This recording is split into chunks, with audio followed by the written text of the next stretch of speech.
అమ్మా అమ్మా ఏంటి బావా అంతలా అరుస్తూ వస్తున్నావు?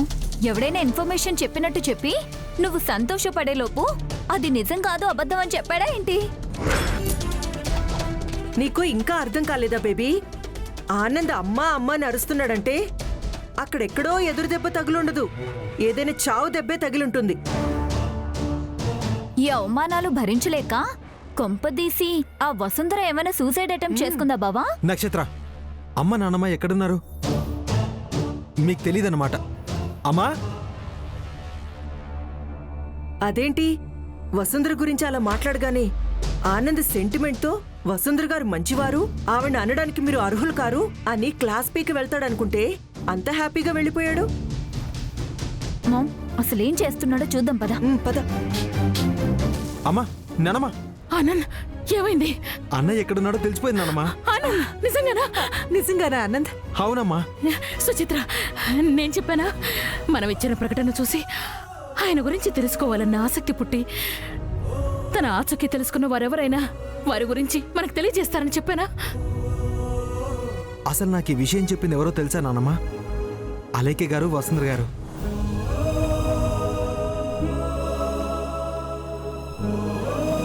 నాకు తెలుసు ఆనంద్. వంశీజాడ ఎక్కడున్నా తెలుసుకోగల సమర్థురాలు మన వసుంధర ఒక్కతే. నువ్వు ఉండొదినా, అలా ప్రతిదానికి పొంగిపోకు. అది ఎలాగో ఎక్కువగా బజార్లో తిరుగుతుంది కదా, రోడ్డు మీద తాగినోడో తలక మాసినాడో చెప్పుంటాడు. ఎవరు చెప్పినా మనందరికీ సంతోషం కలిగించే మాటే చెప్పారు కదా అత్తయ్య. ఆనంద్, అన్నయ్య ఎక్కడున్నాడు? వాడిని చూస్తే గానీ నాకున్న ఈ ఆవేదన పూర్తిగా పోదు. అవును ఆనంద్, మన ఎన్ని రోజుల నిరీక్షణకి ఈరోజు తెరపడిపోయింది. వెంటనే ఆయన్ని చూడాలి, లేదంటే ఆయన్ని చూసేంత వరకు ఈ మనసు కలవరపడుతూనే ఉంటుంది. ఇంతకీ ఆయన ఎక్కడున్నారు ఆనంద్? నానమ్మ, అమ్మ ప్రతిరోజు దేవుడికి దండం పెట్టింది కదా, నా కొడుకు నా దగ్గరికి చేర్చు స్వామి అని. అన్న ఎన్ని రోజులు అమ్మ ట్రీట్మెంట్ చేయించుకున్నా అదే హాస్పిటల్లో ఉన్నాడు, మన పక్కనే ఉన్నా నానమ్మా.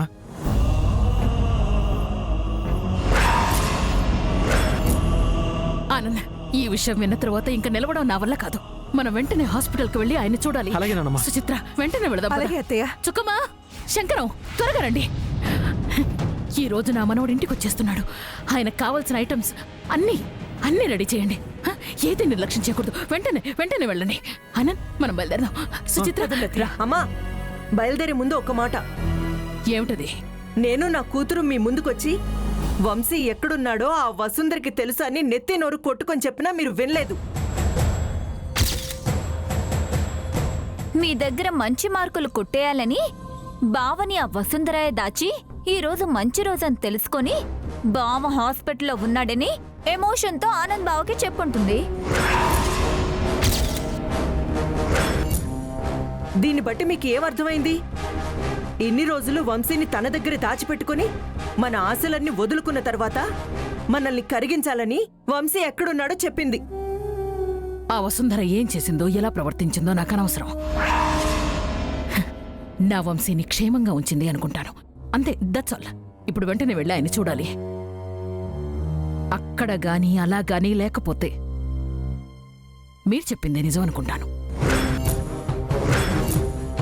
వీళ్ళ మాటలకేమలే అత్తయ్య, వీళ్ళు వసుంధర మీద ఉన్న కోపంతో అలా చెప్తున్నారు. మీరు ఇవేం పట్టించుకోకుండా ముందు వెళ్ళి మనం వంశీని చూద్దాం. పద ఆనంద్, కారు అడిచి. అలాగే నానమ్మా, పదండి.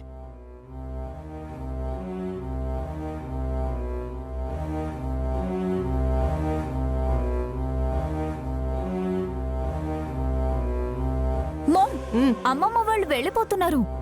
మనం ఇక్కడే ఉందామా బేబీ? మోమ్, అబ్బా, మన మాట ఎలాగో ఇంట్లో వాళ్ళు పట్టించుకోరు. ఇంతకీ ఆ వసుంధర వంశీని పట్టిస్తుందో లేదో వెళ్ళి చూద్దాం. పద పద. పద.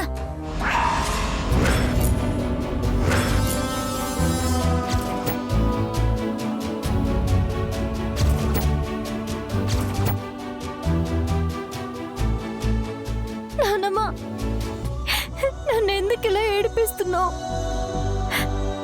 ఒక్కసారి వంశీ సార్ని చూసొస్తాను.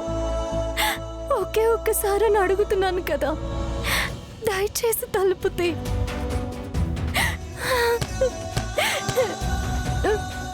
నానమ్మ, ఎందుకే ఏడుస్తావు? తలుపు తీయకుండా ఇలాగే ఉంటానా ఏంటి? నీ మెళ్ళో తాళి కట్టే ఆ త్యాగ పురుషుడు జోగేంద్ర గడ్రాని. నానమ్మ, అంతేగా అంతేగా. ఇందాక పోలీస్ స్టేషన్లో సంతకం కూడా పెట్టావు. పేపర్లో స్పష్టంగా రాసుందే, జోగేంద్రనే నా పతిదేవుడు, వాడితోనే నా జీవితం ముడిపడి ఉందని, కడదాకా తనతోనే కలిసి ఉంటానని, వాడే తప్పు చెయ్యలేదని రాసున్న కాగితం మీద వసుంధర అని సంతకం చేసావు కదా. మళ్ళా ఇప్పుడెందుకు ఏడుపు? నేను దాని గురించి మాట్లాడలేదు నానమ్మ. ఒక్కసారి తలుపుతే వంశీ సార్ ఎలా ఉన్నారో ఒక్కసారి చూసొస్తాను. ఓయ్, చాలాసార్లు చూసావు కదే, ఇప్పుడు చూడడానికి ఏముంది ఇంకా? హాస్పిటల్లో ఉన్నారు నానమ్మ. ఆయన ఏ పరిస్థితిలో ఉన్నారో ఏంటో ఒక్కసారి చూసొస్తాను, వెంటనే వచ్చేస్తాను. అమ్మా వద్దమ్మా తల్లి, నువ్వు వెళ్ళగానే ఆ చచ్చేవాడు కూడా లేచి కూర్చుండిపోతాడు. ఆ తర్వాత అట్నుంచడే పోయి నువ్వు వెళ్ళి ఆ పెళ్లి పేటల మీద కూర్చుంటే నేను ఆ జోగ్గాడు నెత్తి నోరు కొట్టుకోవాలి. అలా చేయండి నానమ్మ. పోయిన అమ్మ నాన్నల మీద ప్రమాణం చేసి చెప్తున్నాను, నన్ను ఒక్కసారి వదిలే. చూసావా చూసావా, వదిలేయని అడుగుతున్నావంటే వదిలేస్తే అట్నుంచడే పోతావనేగా. ప్లీజ్ నానమ్మ, ఒక్కసారి తలుపుతే. ఆగవే, జోగేంద్ర నీ కాబోయే మొగుడు ఫోన్ చేస్తున్నాడు, మాట్లాడుతున్నాను.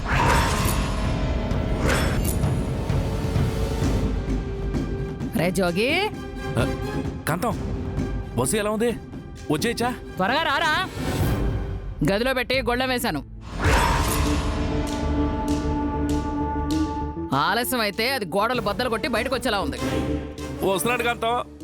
కాంతం, నా చిలక ఎగిరిపోకుండా చూడే. రేయ్, అరగంటలో నువ్వు ఇక్కడ ఉండాలి. అలాగే కాంతం, నేను వారిపోతా. ఉంటా. సరే పెట్టేయ్.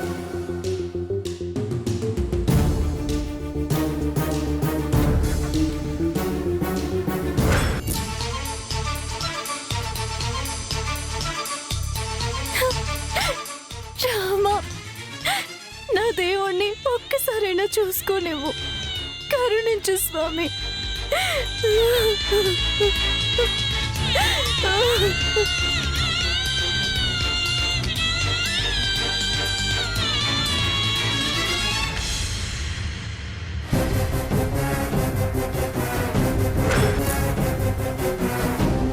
ఇప్పుడు నేనేం చేయాలి? వాళ్ళందరికీ నిజం తెలిసిపోయింది. ఇప్పుడు వంశీ గురించి అడిగితే ఎవరిని చూపించాలి?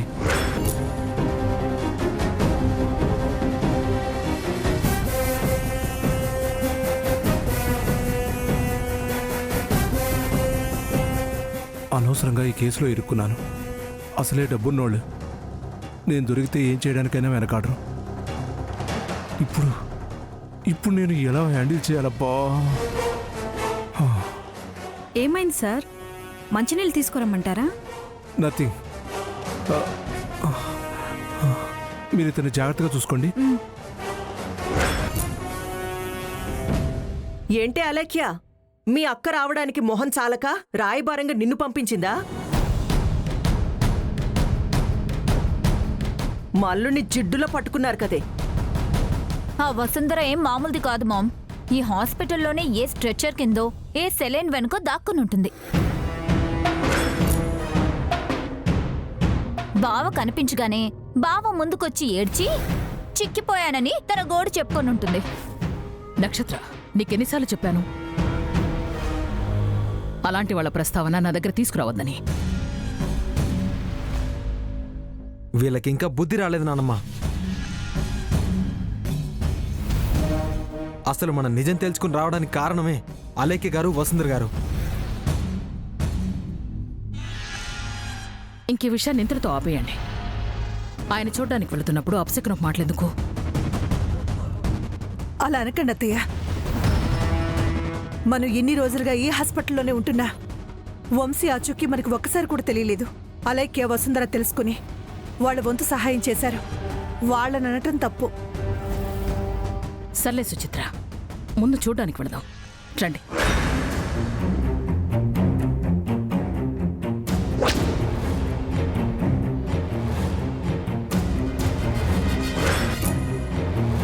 ఆనంద్, అన్నయ్య ఉండే ఐసీయూ రూమ్ నీకెక్కడో తెలుసా? నాకు తెలీదమ్మా. అలెక్కి గారు మీకు తెలుసు కదా? నాకు తెలియదు ఆనంద్ గారు. డాక్టర్ గారు ఇన్ఫర్మేషన్ మాత్రమే ఇచ్చారు. ఆనంద్, స్టాఫ్ నడుగు చెప్తారు. సిస్టర్, చెప్పండి సార్. 10 రోజుల క్రితం కార్ యాక్సిడెంట్ అయ్యి కాకర్ల వంశీకృష్ణ అనే పేషెంట్ ఇక్కడికి వచ్చాడు. ఆయన ఉండే ఐసీయూ రూమ్ ఎక్కడో చెప్పగలరా? ఇక్కడికి చాలా మంది వస్తుంటారు సార్. వాళ్ళల్లో ఎవరన్నది మేము ఎలా గుర్తుపట్టగలం? ఒక్క నిమిషం.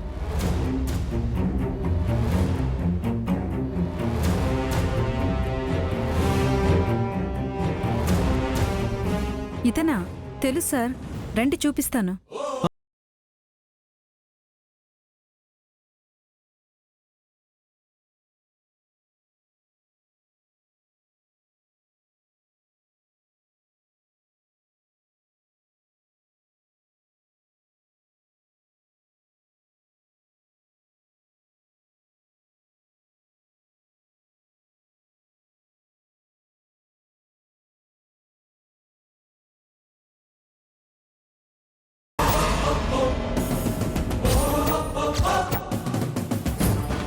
వీళ్ళు వంశీ ఉన్న ఐసీయూ రూమ్ వైపు వెళుతున్నారేంటి? అంటే వీళ్ళే నాకు కావాల్సిన వాళ్ళు. ఇదే మేడం. సిస్టర్, ఏం చేస్తున్నారు? ఈ పేషెంట్ తాలూకా వాళ్ళు సార్. మీకు అసలు విషయం తెలియదు అనుకుంటా సిస్టర్. ఈరోజు ఉదయమే ఆయన్ని పక్కా ఐసీయూలోకి మార్చాం.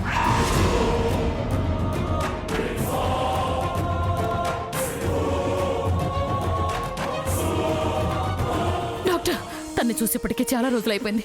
ఒక్కసారి చూపించండి డాక్టర్ ప్లీజ్. ఆయన కోమాలోకి వెళ్ళిపోయాడమ్మా.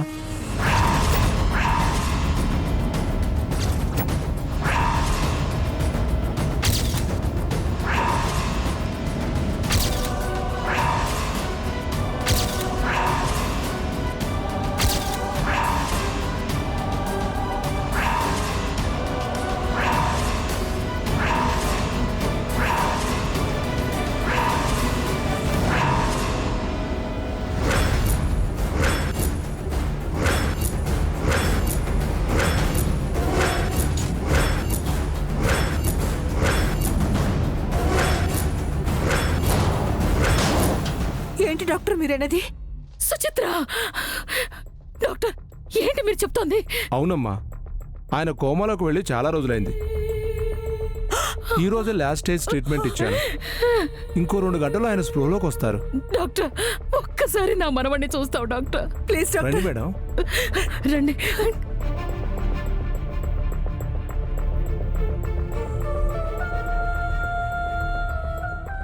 మేడం, ఇతనే మీ వంశీకృష్ణ. వంశీ! వంశీ! నాన్న! సుచిత్ర! వంశీ! వంశీ! వంశీ! అమ్మా, అమ్మా, డాక్టర్, నా కొడుకు ఏమైంది? వంశీ!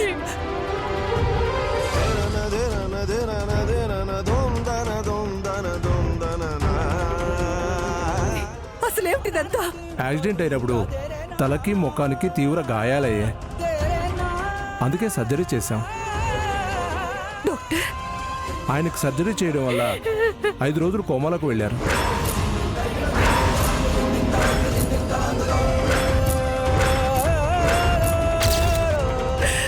వంశీని ఇలా చూడటానికి మమ్మల్ని తీసుకొచ్చింది.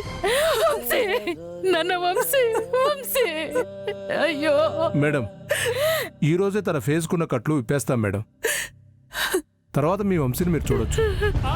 వంశీ సార్ని ఇలా చూస్తే మా అక్క తట్టుకుంటుందా?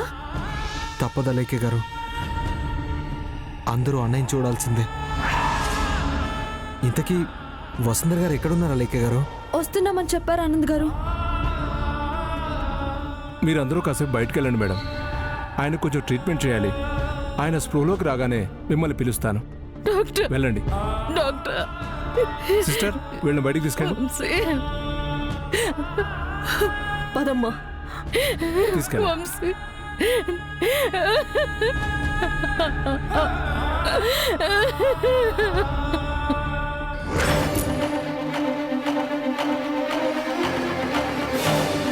నానమ్మ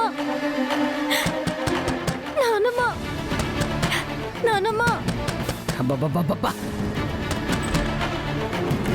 ఇదేమో అక్కడికి వెళ్ళాలి, వంశీతో మాట్లాడాలి, వాడితో దీని బాధ చెప్పుకోవాలి అని తెగ తలుపులు బాధేస్తోంది. దీనికున్న ఆరాటం కూడా లేకపోయింది ఆ వెధవ జోగేంద్ర గాడికి. ఎక్కడ చచ్చాడో ఏమిటో.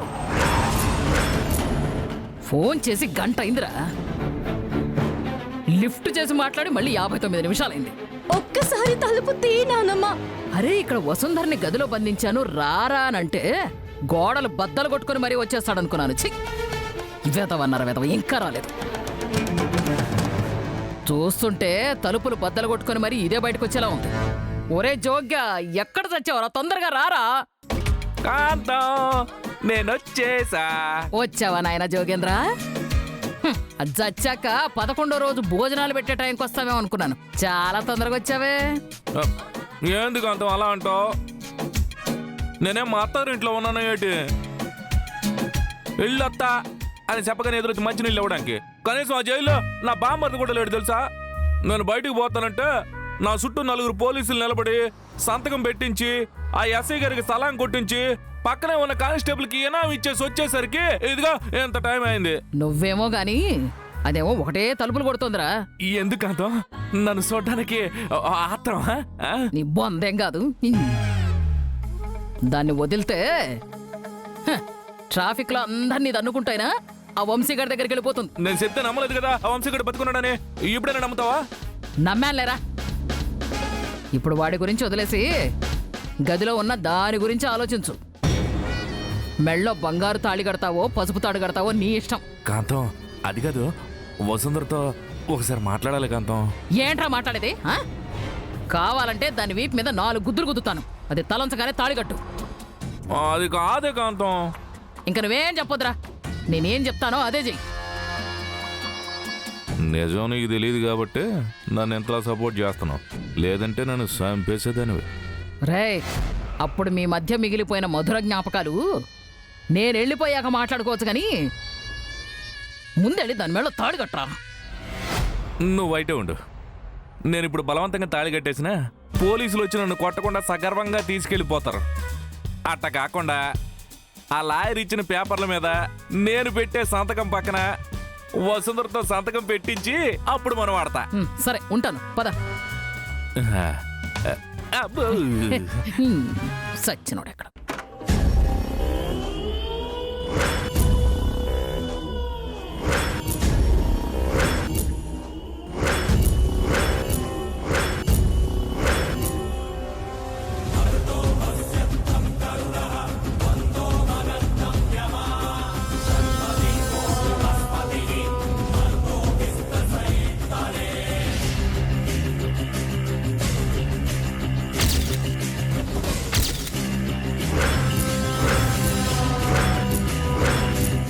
వసు వచ్చేసాను.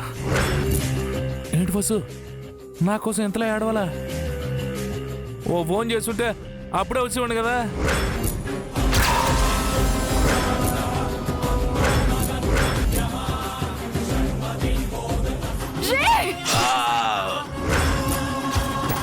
నువ్వు ఈరోజు చచ్చిపోవాలి.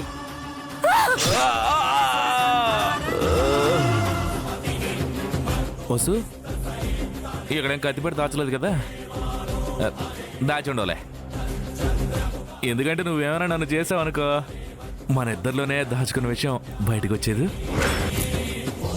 ఆ లాయర్ ఒకటే పోరు పెడుతున్నాడు వసు. నువ్వు చిన్న సంతకం పెట్టేస్తే మన ఇద్దరం పెళ్లి చేసేసుకొని హనీమూన్కి వెళ్ళిపోవచ్చు తెలుసా? పద వసు, వచ్చి లాయర్ గారు ఇచ్చే పేపర్ మీద సంతకం పెట్టు. జోగేంద్ర, ఇంత ధైర్యంగా నా మెడలో తాళి కడతానంటున్నావు. నేను తెగ నరికిన గాయాలు గుర్తులేవా? అయ్యో భలేదానివే. నీకు ఎన్నిసార్లు చెప్పాలి వసు?